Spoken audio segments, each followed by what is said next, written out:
ওয়ালাইকুম। আমি আজকে নারকেল দিয়ে রাজহাঁসের মাংস রান্না করব। যা যা লাগবে: চুই ঝাল, নারকেল, পেঁপের খোসা, এখানে আছে জয়ফল, জয়িত্রী, দারচিনি, এলাচ, লবঙ্গ, শুকনা মরিচ ধুয়ে নেওয়া আছে, এখানে রসুন আছে, এলাচ আছে, এখানে পেঁয়াজ কেটে নেওয়া আছে, আর এখানে আছে নারকেল দুধ করে নেওয়া।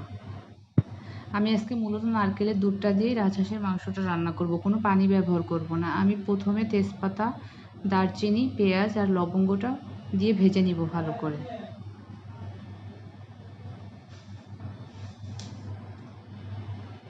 এবার নারকেলটা দিয়ে ভাজা ভাজা করে নিব।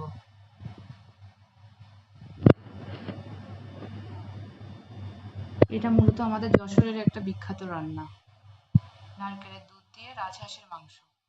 আমি আদা এবং জিরা বাটাটা দিয়ে দিব।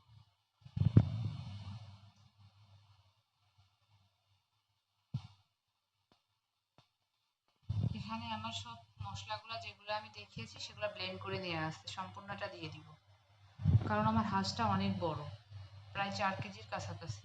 লবণ, হলুদ দিয়ে দিলাম, দিয়ে এবার মশলাটা ভালো করে আমি কষিয়ে নিব।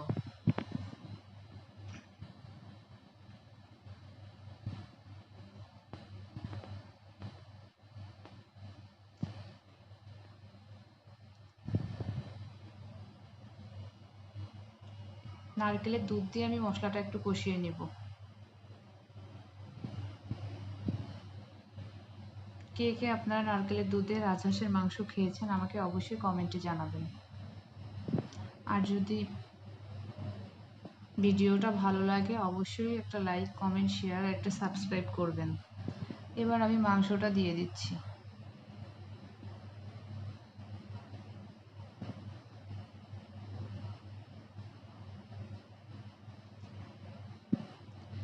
মাংসটা দিয়ে আমি সুন্দর করে নাড়াচাড়া করে মিশিয়ে নিব।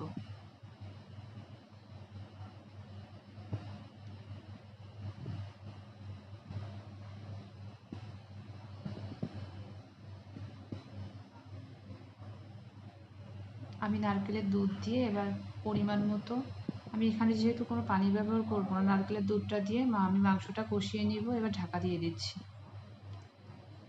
ঢাকাটা আলগা করে এবার আমি আরেকটু নেড়ে নিব।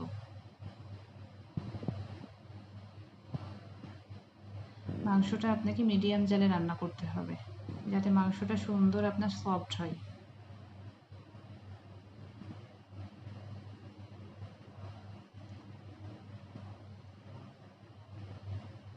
আমার মাংসটা সুন্দর করে কষানো প্রায় হয়ে গেছে।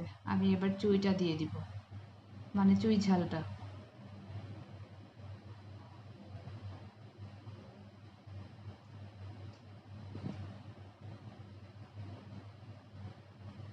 আমার আজকে হাতে সময় কম ছিল, তাই আমি রসুনটা পরিষ্কার করতে পারিনি, তাহলে আস্ত রসুন দিলে আরও টেস্টি হতো।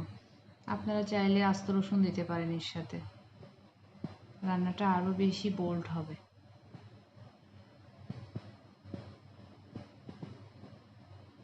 হাঁসের মাংস পছন্দ করেন না কে কে? আর কে কে পছন্দ করেন আমাকে অবশ্যই জানাবেন।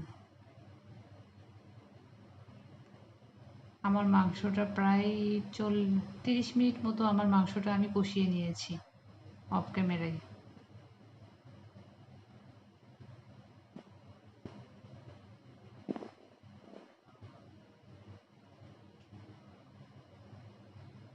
এবার আমি নারকেলের দুধটা দিয়ে দিব।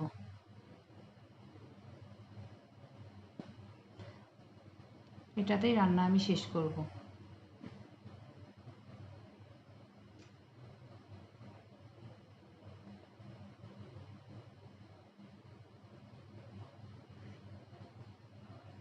আপনারা কে কে নারকেলের দুধ দিয়ে হাঁসের মাংস পছন্দ করেন? আমার রান্নাটা শেষের দিকে, রান্নার ঝোল শুকিয়ে গিয়েছে। আমি এখন গ্যাসটা অফ করে দিব।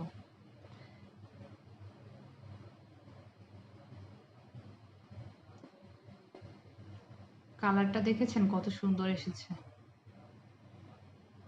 বাসার সবাই অনেক পছন্দ করেছে আমার এই রান্নাটা। আপনারাও খেয়ে জানাবেন আমাকে কেমন হয়েছে। আসসালামু আলাইকুম।